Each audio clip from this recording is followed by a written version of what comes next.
गुरुवार को पुराने लखनऊ के एक ब्रिगेड पर बंगाली गोल्ड स्मिथ सेवा समिति की ओर से एक विशाल रक्तदान शिविर का आयोजन किया गया।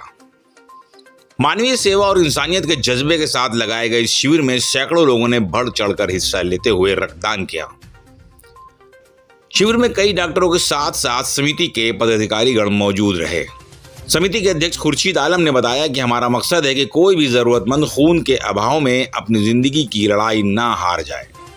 समिति के वरिष्ठ अध्यक्ष अकबर अली ने कहा कि अस्पतालों और नर्सिंग होम में लोगों को खून की तलाश में भटकते देखा तो दिल से आवाज आई कि अगर हम साथ आएं तो किसी की धड़कन बच सकती है। ये 12 बजे से चालू हुआ है, अब तक के 97 हो चुका है और टारगेट हमारा 150 के आसपास का है। आगे इतना भी हो जाए। अच्छा, आपके द्वारा जो ये चलाया जाता है रक्तदान शिविर हर साल, इसका क्या मकसद है? रक्तदान का मकसद ये है कि लोगों को ब्लड नहीं मिल पाता है तो लोगों को मिल जाए आसानी से ब्लड तो ऐसे बन नहीं पाता है कि केमिकल से बन जाएगा। ब्लड से डोनेट करने से ही ब्लड मिल पाता है लोगों को, इसीलिए मैं कोशिश करता हूँ कि सबको ब्लड मिल जाए, कोई परेशान ना हो किसी को। यहाँ पे जो लोग डोनेट करते हैं ब्लड, इनको किसी तरह की कोई स्लिप ऐसी दी जाती है इनको जरूरत पड़ने पे ब्लड दिया जा सके? बिल्कुल, कार्ड दिया जाता है, वो हम नंबर दे देते अपना, हमसे संपर्क करें। क्या किसी तरह का शुल्क भी चार्ज करते हैं? कोई चार्ज नहीं है, कोई चार्ज नहीं। अच्छा, ये जो आप में ये जो एक बात आप में आई निकल के कि ये रक्तदान शुरू किया जाए, कहाँ से आपने सोच आई है? सोच ये आई है, मेडिकल कॉलेज 1-2 बार गए हैं तो गांव देहात से लोग आते हैं और देखता हूँ ब्लड के लिए इधर भाग रहे उधर भाग रहे, कहीं ब्लड नहीं मिल पाता है, पैसे देते हैं, इतना पैसा चाहिए, दलाल भी इतना हो जाता है। इस चक्कर में मेरे दिमाग में आया कि ब्लड डोनेट कराया जाए, तो ब्लड कैंप लगाया जाए, तो इससे ब्लड का कुछ तो हल हो ही गई। मैं हम लोग अपना जब सोचा था, ये आदमी को बहुत ज़्यादा परेशानी होते थे ब्लड के लिए।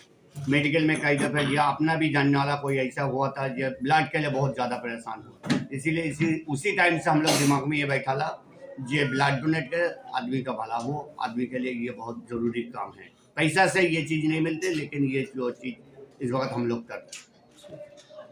अच्छा, लगभग कितने सालों से संस्था चल रही है? क्या ये मकसद है? 7 साल से ज़्यादा हो गया हम लोग चला रहे हैं। गवर्नमेंट से किसी तरह का ऐड वगैरह आपको मिलता है कि नहीं? नहीं, गवर्नमेंट का हम लोग का कोई सुविधा ना, कोई ऐड हम लोग लेते हैं ना, हम लोग किसी से पैसा लेते हैं ना कुछ, अपना कमेटी से खर्चा करके ये सब कराते हैं। टाई अप की बात तो रहे, टाई अप तो प्राइवेट वाले करते हैं, सरकारी वाले टाई अप नहीं करते। हमारा जो ब्लड बैंक के एजेंसी का है वो हम लोग जैसे केशन पेशेंट हुए, LL पेशेंट हुए और जो है इधर एक्सीडेंटल लोग आते हैं, जो ट्रामा सेंटर में हमारे इमरजेंसी सेवा जो चलती है 24 घंटा, वहाँ पे जैसे मान लीजिए कोई एक्सीडेंटल आया जिसके पास कोई देने वाले नहीं है, जो कहते हैं कि अनाथ जैसे कोई एक्सीडेंट ऑन रोड हो गया, उसका कोई नहीं रिसीव करता, वो पुलिस वाले लेके आते हैं तो उनको कहीं से कोई ब्लड नहीं देता, तो उन लोगों को दिया जाता है। बाकी जो कैंसर पेशेंट हैं, जो LL के छोटे छोटे बच्चे हैं 2.5 साल 2 साल 3 साल, उनको लगभग हफ्ते में दूसरे तीसरे चौथे ब्लड चलता रहता है। ये ब्लड जो है हम लोग इन्हीं जो कैंप वगैरह होता है इसी से उसका रक्त आपूर्ति इसी से किया जाता है। अच्छा, एक चीज़ ये बताइए, ये खाली आपका सरकारी विभाग में ही जाता है अस्पताल? नहीं, हमारा ये पूरे ऑल यूपी जाता है, कहीं भी, चाहे वो गवर्नमेंट हॉस्पिटल हो, चाहे नर्सिंग होम हो, चाहे प्राइवेट हॉस्पिटल हो। ये नहीं खाली हम सरकारी को देते हैं, ऑल यूपी कहीं भी कोई भी। ये जो लोग ब्लड डोनेट करते हैं उनको किस तरह का फायदा होता है? जैसे जो पहली बात तो जो डोनेशन रेगुलर करते हैं उनको किसी प्रकार की कोई बीमारी नहीं होती है। वो जो है होता क्या है कि हमारे जो ब्लड देते हैं हमारे शरीर में जो ये ब्लड सेल्स बनती हैं वो बहुत उत्तेजित हो जाती है, मतलब तेज़ गति से बनती है। पुरानी सेल्स निकल जाती हैं ब्लड के साथ और नई सेल्स बनती हैं। उससे क्या होता है कि हमारा जो अंदर से इम्यून पावर होता है वो बहुत मजबूत हो जाता है। और इसमें ये भी देखा जाता है कि जो कंटिन्यू डोनर होते हैं उनको हार्ट अटैक के चांसेस 5% कम हो जाते हैं।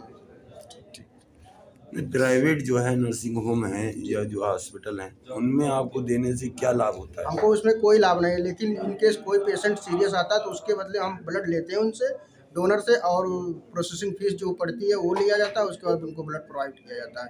उससे हमारा कोई लाभ नहीं होता ब्लड बैंक का।